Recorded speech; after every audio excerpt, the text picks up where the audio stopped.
Olá, esse é o G2 Entrevista com o André Gerra, consultor e sócio da Falcone. Essa é a segunda parte do nosso bate-papo sobre liderança e cultura organizacional. Então, se você ainda não viu a primeira parte, te sugiro clicar no link abaixo para assisti-la e depois seguir por aqui com a segunda parte. Bem-vindo, bem-vinda.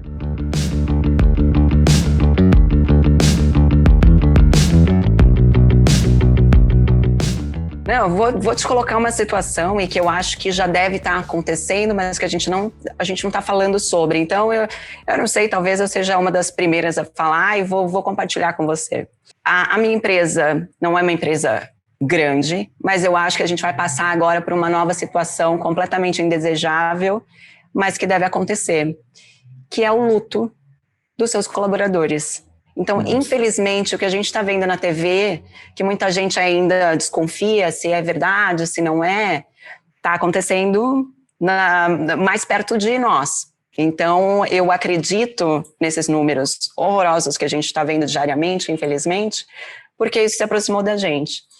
Então, o líder tem que lidar com todos esses skills e agora a gente tem que lidar também com o luto dos seus colaboradores. E eu achei muito complicado, a gente acabou de passar por isso, porque aconteceu numa semana só de 2 pessoas perderem os seus entes queridos. E aí, isso é novo para mim. Então, eu estou na liderança da empresa desde sempre, mas nunca tinha me acontecido, e aí eu comecei a refletir, como é que eu vou lidar com isso? A gente trabalha com tecnologia, a empresa tá todo mundo a 1000 por hora, e essas pessoas precisam ser apoiadas, mas precisam de um tempo de recuperação. Eu não sei como é que elas voltam para o trabalho, e eu não sei. Uma coisa que você falou, né, de vulnerabilidade, uma coisa que eu faço sempre é dizer que eu não sei.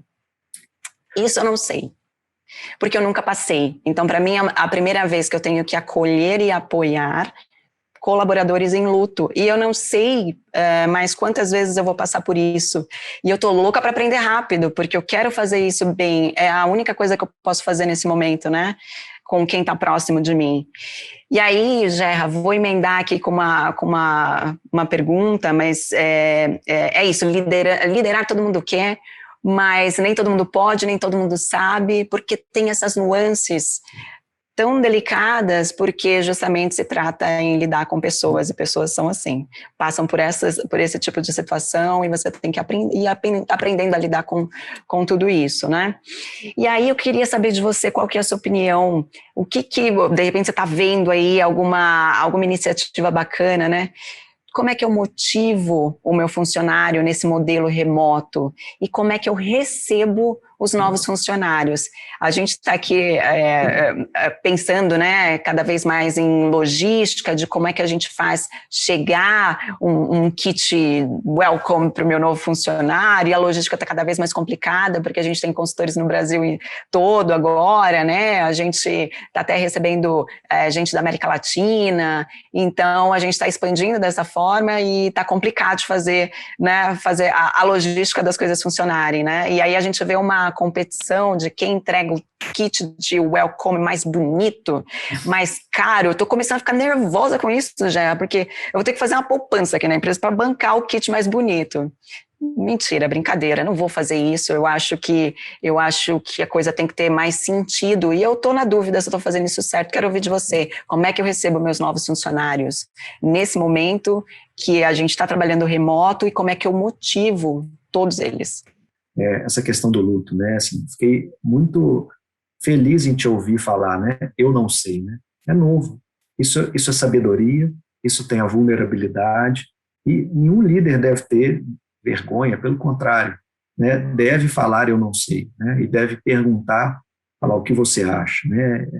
Construindo junto, isso é muito importante para gerar confiança. O Stephen Covey, né, e aí ele tem vários livros sobre liderança, né, o mais clássico deles, aí, um best-seller, que é Os 7 Hábitos das Pessoas Altamente Eficazes. Ele comenta que as organizações ou os líderes precisam cuidar igualmente de 4 dimensões, né, da pessoa. a dimensão física, e aí entra a saúde física, a própria questão financeira, a dimensão mental, que é do reconhecimento e desenvolvimento, né, dos talentos de cada um, entender cada pessoa, como é que ela pensa, qual que é o caminho dela, o socioemocional, das relações, e aí entender as relações que existem dentro da empresa e fora dela, entender a relação que cada pessoa está tendo, o momento socioemocional dela. E hoje em dia ainda tem essas redes sociais, né, que tornam mais complexa essa equação, mas o líder deve sim cuidar disso também. E a espiritual, que é a basilar, está associada a quê? Ao propósito, ao significado, a contribuição que cada área, que cada empresa faz para o próximo e para a sociedade. É isso que nos dá energia, né? Cuidar disso significa conversar sobre isso, né? Significa lembrar disso. A gente tenta se lembrar sempre do que é importante. E às vezes a gente fala uma vez sobre propósito, depois com anos sem falar. Isso faz parte da agenda de um líder. E aí eu já entro na motivação. Mas antes de entrar na motivação, vou contar um caso que eu também vivi e compartilhar com vocês. Há vários anos, né, eu liderava um projeto e um dos consultores do projeto, num domingo à tarde, ele teve um acidente e faleceu. Foi muito duro, né? Você falou do luto, eu lembrei na mesma hora, porque é uma sensação de impotência que a gente não sabe nem como lidar. E aí, compartilhando algo que a gente tomou decisão, e foi uma decisão do diretor da Falcone na época, e que ele morava no interior, assim, em lugar de difícil acesso, o corpo ia para lá. E o que nós fizemos? Nós assumimos junto à família todo o processo, fomos até a cidade, ficamos lá o dia todo, velório, né, no enterro, né, e pudemos falar para o pai, para a mãe, para o irmão, né, para a família, o quanto ele era importante, contar as histórias.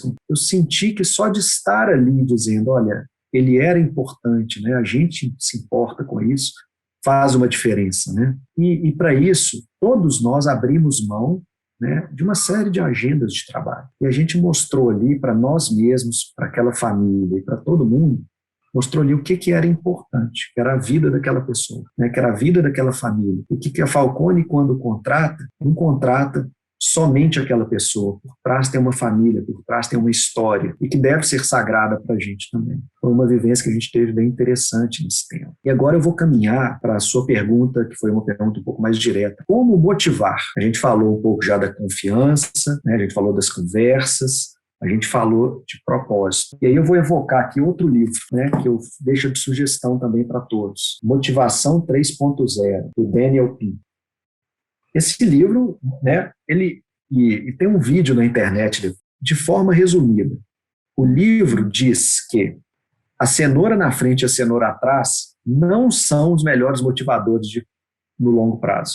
A gente chega a acreditar que colocar a cenoura na frente, ou seja, prêmios, reconhecimentos, isso tudo ajuda, é legal, é importante, é fundamental. E quando eu falo da cenoura atrás, eu digo assim, se eu não performar, eu estou fora desse time. A consequência também é importante, ok, mas eles não são os principais fatores de motivação. Eles não são os principais fatores de motivação em ambientes onde as pessoas executam tarefas complexas, como é o ambiente de TI, por exemplo, como é o ambiente de consultoria. O reconhecimento e as consequências funcionam bem como motivadores quando as pessoas fazem tarefas repetitivas, né? Então, tarefas muito operacionais e repetitivas. Eu estou ali, né, passa algo na linha de montagem, eu vou e aperto um parafuso, passa outro, eu aperto parafuso, Aquilo ali funciona bem se você falar, olha, se você aperta o parafuso de 100 peças por dia, se você apertar 110, você ganha uma consequência. Então, assim, você ganha uma recompensa, uma premiação extra.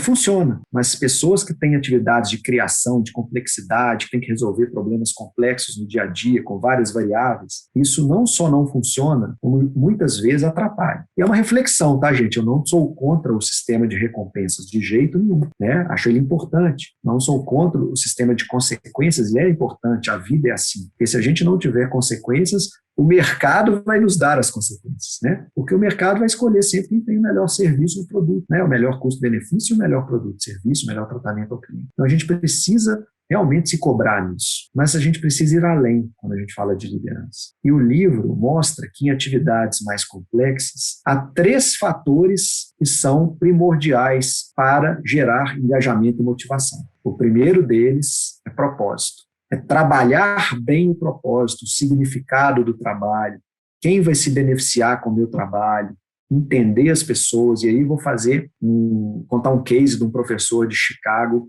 num call center, que ele tinha uma equipe de call center, cujo trabalho era ligar para as pessoas para pedir doações para bolsas de estudo para pessoas carentes. E aí tinha um time lá que ficava o dia todo fazendo ligação e falando, olha, tem um time aqui de pessoas carentes e a gente está colhendo doações para bolsa de estudo para essas pessoas. E esse time estava com um certo resultado, que era um resultado que estava longe do que era o ideal, né, conseguindo doações. E aí o que esse professor resolveu fazer, né, nesse experimento? Falou assim, gente, vem cá, vamos conhecer as pessoas que recebem as bolsas. E levou os operadores de call center para conhecer as pessoas que seriam beneficiadas, conhecer a realidade, a família. O que aconteceu depois? A produtividade aumentou, porque tinha um propósito maior. Quando ele estava ligando agora para pedir bolsa, ele estava ligando bolsa para pedir bolsa para o André, que mora naquele lugar, que ele viu a dificuldade, ele viu o sonho que o André tinha de estudar para dar uma condição melhor para sua família. E aí ele falava de outra forma. Isso é propósito. E aí a gente fala, mas o propósito tem a ver só quando é ação social para pessoas carentes, não. Na Falcone, a gente trabalha com os times o tempo todo, esse propósito que vem desde o professor Falcone, que é de ajudar o mundo a prosperar, as empresas prosperando, vão gerar mais empregos, as pessoas dentro da empresa vão ter mais conhecimento. Então, olha o propósito lindo. Quando a gente entra em uma empresa, a gente quer transmitir conhecimento gerencial, ou seja, ensinar as pessoas. A gente quer bater meta com as pessoas, isso vai deixar as pessoas felizes. A gente quer fazer a empresa crescer e prosperar, e isso vai ajudar o nosso país. Isso é propósito. Senão eu estava apenas colocando um cronograma de trabalho e pedindo para as pessoas cumprirem o cronograma, cobrando etapas de um projeto. Isso realmente fica difícil gerenciar um time assim. Isso é gestão, e isso é gestão sem liderança. A gestão é importante, mas com liderança ela fica potencializada. Então, o propósito é o primeiro dos fatores que o livro nos mostra. Qual é o segundo fator? Excelência. É o quê? É a gente entender em cada pessoa a vocação daquela pessoa e aquilo que ela quer se desenvolver e ficar boa. E o líder deve abrir caminho, deve conhecer cada pessoa e entender a trajetória de desenvolvimento daquela pessoa e ajudá-la nisso. Claro que, né, não sejamos aqui utópicos em falar assim, então todo mundo só vai fazer o que gosta. Não, porque no fundo todo mundo gosta de se sentir útil para uma causa nobre. E aí o propósito ajuda nisso. E quais as habilidades que eu preciso desenvolver para ter excelência naquilo, para atingir aquela missão, aquele propósito? Quais as habilidades? O líder tem que cuidar disso. E aí entra o interesse genuíno de novo. Pergunta para cada líder que está nos ouvindo. Eu realmente conheço os desejos de capacitação, os desejos de cada pessoa que trabalha comigo naquilo que ela quer ficar boa, naquilo que ela quer se desenvolver, naquilo que ela quer virar referência e ser excelente. Isso é algo que gera motivação, né? Ter um plano para isso. Não é que a pessoa vai trabalhar todo dia nisso, mas ter um plano para isso é importante. Então, esse é o segundo aspecto que gera motivação, trabalhar a excelência para cada pessoa. O terceiro aspecto, Glaucio, é a autonomia. Tem a ver um pouco com liberdade, mas todo mundo quer ser ator do próprio desenvolvimento. E, às vezes, o líder, com a melhor das intenções, ele controla demais, ele controla, vai no nível de detalhe, faz o que chama de micromanagement, microgerenciamento, gasta energia dele, líder, e a pessoa se sente sufocada. As melhores pessoas, as pessoas que estão ali motivadas, elas querem ter liberdade de criação, elas querem ter autonomia. Não é um caminho só que faz chegar a Roma, tem vários. E as pessoas querem ser autoras do próprio destino. Então, saber dar autonomia, e para dar autonomia precisa ter confiança, né? Tem que saber trabalhar confiança, a autonomia é importante. E tem líder que ele começa a dar autonomia, mas ele esquece da excelência, ele esquece do propósito, aí a pessoa sente que, em vez de delegar, ele delargou, né? Aí ele delarga para a pessoa, aí a pessoa fica perdida. Aí ele fala aí, tá vendo? Se eu não tivesse ali no detalhe, e aí esse líder acaba, né? Que não é líder coisa nenhuma, esse gestor, ele acaba falando assim, eu estou com pouca gente, porque eu fico o tempo inteiro ali, tendo que o meu time não está bom, e olha o ciclo vicioso, né? E ele deveria começar lá no propósito, ele deveria começar ouvindo, ele deveria começar gerando confiança, mas ele começa num comando e controle, ele começa planejando, dando meta, controlando, fazendo junto e confirmando a tese dele de que o time dele ainda é júnior e ele precisa ficar em cima e por isso ele não tem tempo para fazer um monte de coisa que a empresa pede, que o cliente pede, porque ele tem que ficar em cima dos clientes, dos funcionários para ajudar. E às vezes ele até se orgulha disso, tem gente que se orgulha disso, mas na verdade, pessoal, façam uma reflexão, façamos nós, todos nós líderes precisamos pensar nisso.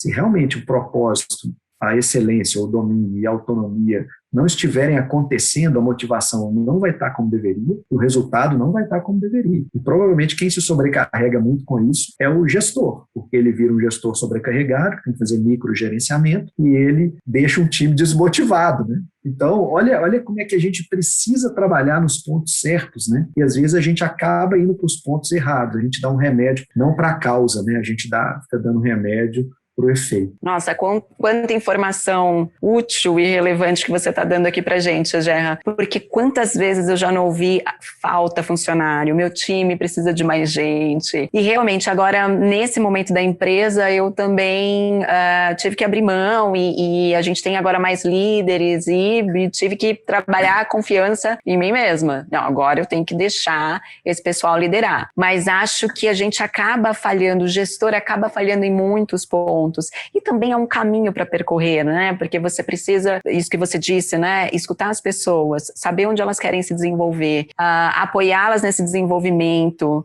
Então, é um trabalho de casa enorme, mas que a gente tem que fazer com persistência, porque vale a pena o resultado final. É o que todo mundo quer, né? Uma empresa com autonomia de pessoas que estão conectadas pelo mesmo propósito, que isso está entendido. É maravilhoso te ouvir. Então, já aproveitando que a gente está falando de pessoas, eu vou dar uma puxada aqui para um assunto diversidade. Então, assim, a gente já entendeu, acho que está todo mundo entendendo que você ter um grupo diverso dentro da sua empresa não é assistencialismo, não é isso que você está fazendo.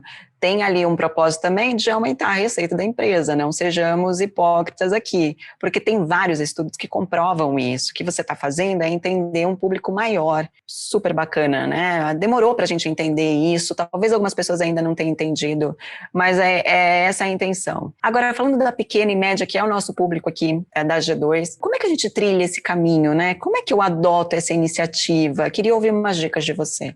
Você tocou num ponto muito importante, Glaucia, né? A questão da diversidade e inclusão, né?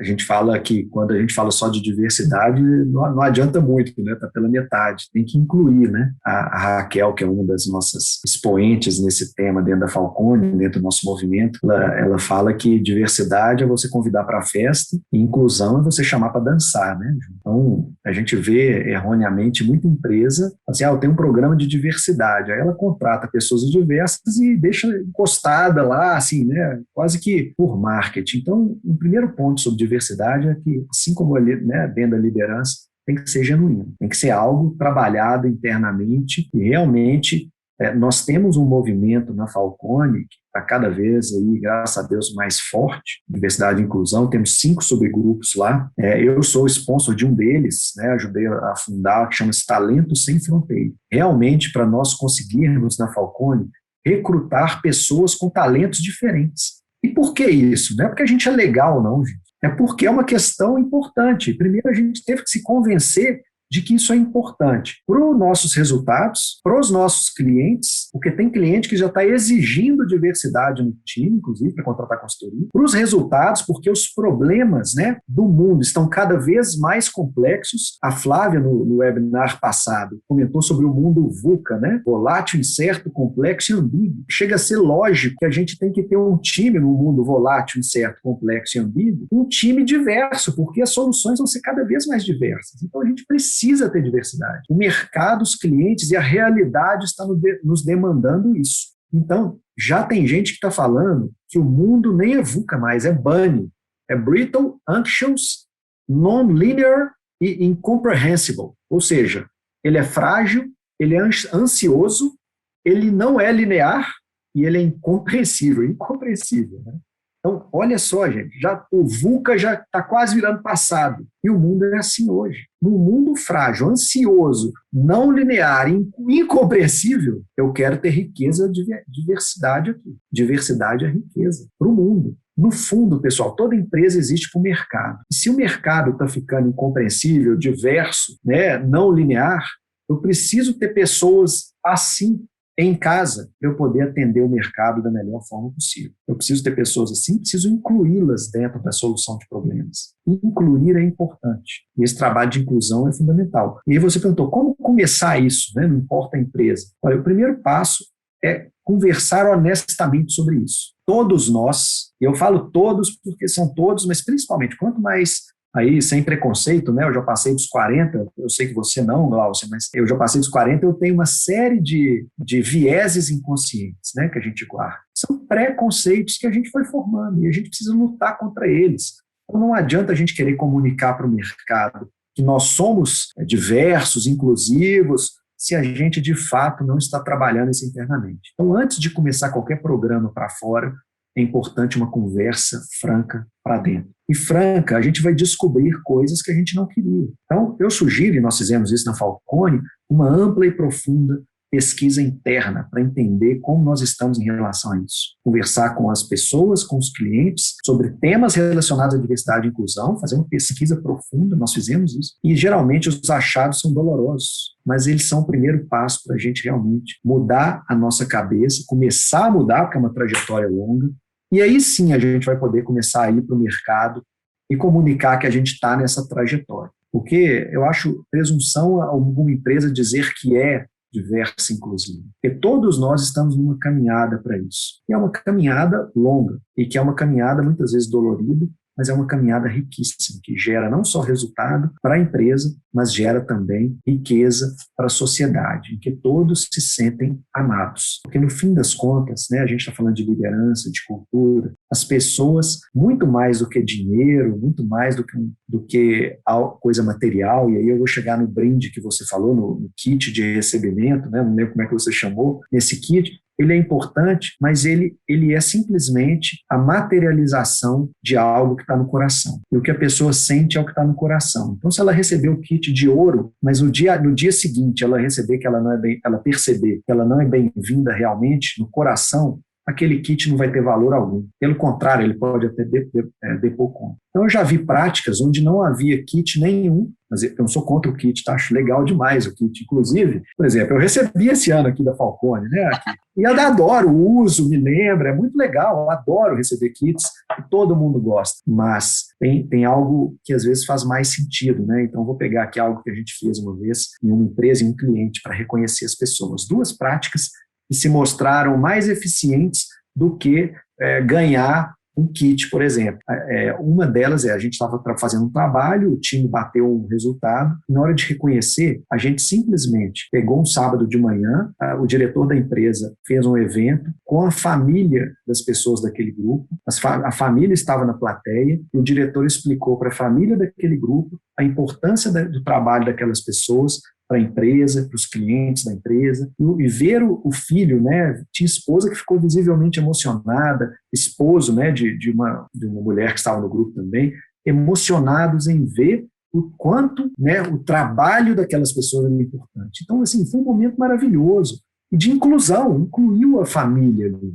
Incluiu, né? Isso foi legal. Outra prática interessante, eu vi acontecer em indústria, mas com certeza pode acontecer em empresas maiores, então não tem alto impacto. O presidente da empresa, uma vez por mês, pelo menos, ele rodava a operação da empresa, da fábrica, ele era brifado pelo RH e ele ia reconhecendo o trabalho, as ideias, né? Tinha um programa de ideias nessa empresa e ele pegava ideia por ideia ali e ia lá, apertava a mão da pessoa e falava, olha, essa sua ideia foi legal, está sendo implementada e ela é muito importante para a empresa. Não tinha bem material ali, porque não era o mais importante. Aquilo ali, no feedback que a gente coletava, tinha muito mais valor do que um kit. Né? Não sou contra o kit de novo, tá, Glaucia? Adoro o kit. Mas a gente tem que fazer a reflexão sempre assim. Como é que a gente está gastando tempo? O ativo mais valioso que nós temos na vida hoje chama-se tempo. Então, quando a gente doa um tempo nosso para alguém, isso tem valor e as pessoas estão valorizando isso. Especialmente num ambiente de trabalho remoto, onde algumas pessoas até moram sozinhas, estão se sentindo solitárias. E quando um líder, ao invés de mandar um kit, ele pega meia hora da agenda dele para ouvir uma pessoa, e inclusive, esse é um momento riquíssimo, né? A conversa do líder com as pessoas, ele doar seu tempo para cada pessoa. Eu estava há pouco fazendo a recepção de novos jovens consultores na Falcone, hoje, antes de entrar aqui na gravação. E uma das primeiras coisas que eu faço é deixar meu celular no chat e falar assim, não é da boca para fora. Meu celular está aqui, vocês podem me contactar a qualquer momento. E eles ficam assim, ele é um sócio da empresa, como assim eu posso falar com ele? Pode, eu adoro. E todo mundo que me procura, eu acho um espaço na agenda para conversar. Porque essa é uma das principais atribuições, para ouvir a pessoa genuinamente. E olha que como isso pode ser riquíssimo para o líder, para a cultura de feedback. Todo mundo quer implantar uma cultura de feedback na empresa. E aí, como é que geralmente as empresas fazem? Elas falam assim, olha, agora nós vamos começar a avaliação, então o líder tem que avaliar os seus liderados e depois ele tem que dar o feedback. Então tem que reservar uma agenda e dar o feedback para os liderados. Tem um livro da Netflix, que é um livro novo que saiu há pouco tempo, que eu recomendo também a leitura, que chama-se A Regra é Não Ter Regras. É a cultura da Netflix, escrita pelo fundador e por uma pessoa de RH também que ajudou. E ele conta como é que ele conseguiu, nesse livro, implantar a cultura de feedback na Netflix. E olha que interessante, ele fez primeiro o que a maioria das empresas fazem para implementar a cultura de feedback, que é o quê? Colocar uma avaliação de desempenho, o líder preenche e ele vai depois e dá o feedback para a pessoa. Ok, isso é importante. Sabe como é? Mas a cultura não estava implementada.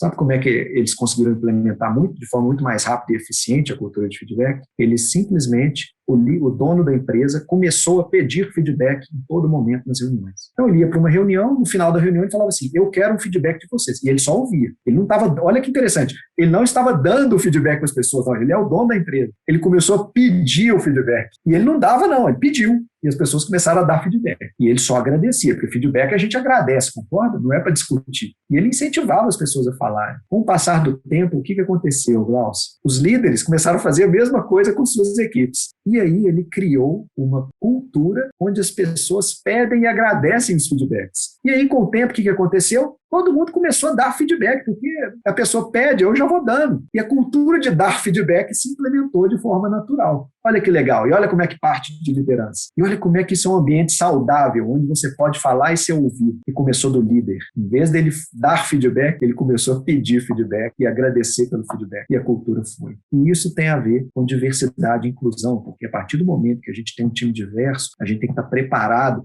para ouvir coisas que a gente não concorda, e entender que isso é riqueza e aprendizado. Lembrando, os problemas lá fora são cada vez mais complexos. Temos que ter um time cada vez mais diverso, é uma questão de sobrevivência. E uma cultura de feedback real, ela ajuda muito em toda essa compreensão que deve haver com as opiniões diferentes entre as pessoas, e vai ser algo cada vez mais comum dentro da empresa. E o líder tem que entender isso, ele é um grande maestro e cada pessoa vai ter seus dons, vai enxergar de uma forma, né, porque toca o seu instrumento, e o líder vai ter que saber ser o maestro disso tudo para sair uma belíssima sinfonia que vai agradar as pessoas que estão ouvindo aquela sinfonia, que são os clientes, os funcionários, os familiares dos funcionários, os acionistas e toda a sociedade que está sempre cada vez mais de olho em cada empresa, porque a empresa é um agente social e cada pessoa é também um agente social. Não, é maravilhoso te ouvir.